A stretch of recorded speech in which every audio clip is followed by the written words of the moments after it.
सारी उम्मीदें खत्म हो गई हैं। डॉक्टरों ने हाथ खड़े कर दिए हैं। अलीसा दम तोड़ चुकी है। पिता बशीर अहमद की तो मानो दुनिया लुट गई। उनकी 7 साल की बेटी नहीं रही।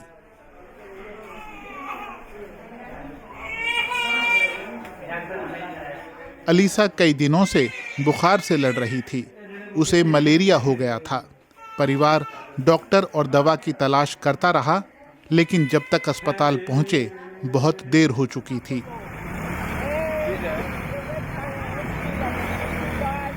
अलीसा के निराश हताश पिता अपनी बेटी का शव लेकर घर लौट रहे हैं।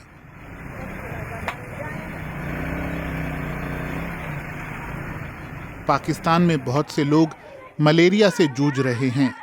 बशीर अहमद के लिए ये दर्द बर्दाश्त के बाहर है। 1,500 से ज्यादा लोग बाढ़ में मारे गए या बीमारियों की चपेट में आकर दम तोड़ चुके हैं।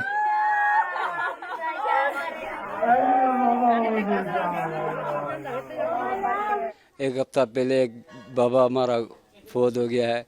अभी ये बच्ची इधर कोई सहूलत नहीं, ना हॉस्पिटल की ना किसी चीज़ की।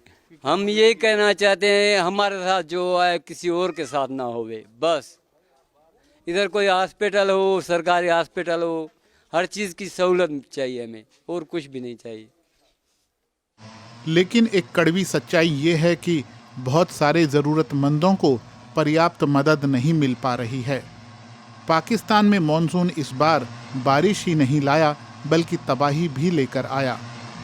बाढ़ से 3 करोड़ 30 लाख से ज़्यादा लोग प्रभावित हुए। कई लोगों के पास अब रहने को सिर्फ टेंट है। इमरजेंसी शिविर भरे हुए हैं। खाने और दवा के रूप में कुछ विदेशी मदद आई है, लेकिन वो नाकाफी है। न पीने का साफ पानी है, न नहाने धोने के लिए है।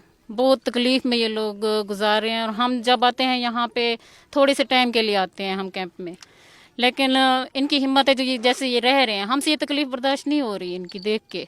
बहुत ज़्यादा तकलीफ हो रही है इनकी।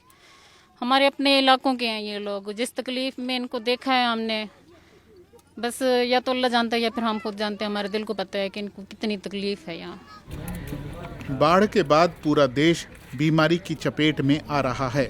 विश्व स्वास्थ्य संगठन ने इसे दूसरी तबाही कहा है। बात ये है ना कि सर इनको अब हम घर में कैसे भेजें? घर तो टूटे हुए हैं ना, घर में कैसे भेजें? ये अब मेरी इंतज़ामिया से रिक्वेस्ट है कि आएँ यहाँ पे सर्वे करें, यहाँ पे विज़िट करें और देखें कि जो लोग घर टूटे हुए हैं उनको कैसे इनको हमने रिहेबिलिटेट करना है। हिमालय से बहकर आए पानी में बहुत ज्यादा बल था। बाजार की ये सड़क तो उफनती हुई नदी में तब्दील हो गई थी। रोजी रोटी तहस नहस हो गई। लोगों के गले तक पानी आ गया। अभी तो बस लगता है कि किसी तरह जिंदा रहें। बहुत सारे लोग बाढ़ में मारे गए। आखिरी मिनट में कुछ लोग किसी तरह बच पाए। गेहूं जैसी जरूरी फसलें बर्बाद हो गईं। कुछ लोग ऊंचाई वाले इलाकों में चले गए। उन टापुओं पर इंतजार के सिवा कुछ नहीं है। कुछ लोग वहां हफ्तों से हैं, थोड़ी सी उम्मीद के सहारे कि एक रोज घर लौटेंगे।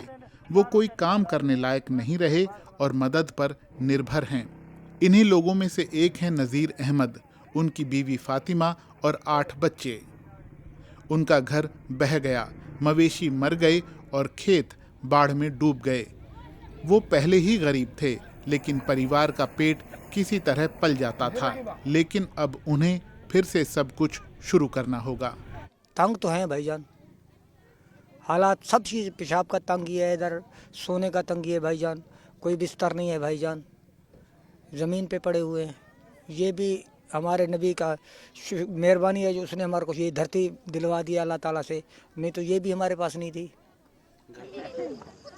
मच्छर हवा में भिन भिनाते रहते हैं। उनसे कोई बचाव नहीं है, या उन बीमारियों से जिन्हें वो फैलाते हैं। सुबह होते ही परिवार की चिंता और बढ़ गई। सबसे बड़े बेटे को बुखार है।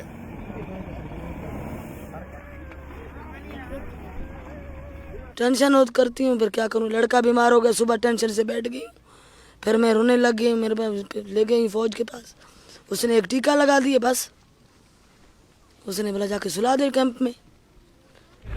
पाकिस्तान मुश्किल में है। कई तरह के संकट, लड़ाइयाँ और जलवायु परिवर्तन नज़ीर अहमद जैसे लोगों की दुश्वारियों और तकलीफ़ों को बढ़ा रहे हैं। इस रात की सुबह नज़र नहीं आती, लेकिन हाजी हनीफ कोशिश कर रहे हैं। उनका काम बढ़िया चल रहा है, बिजनेस फल फूल रहा है। उनका गृहनगर लाहौर बाढ़ के कहर से बच गया।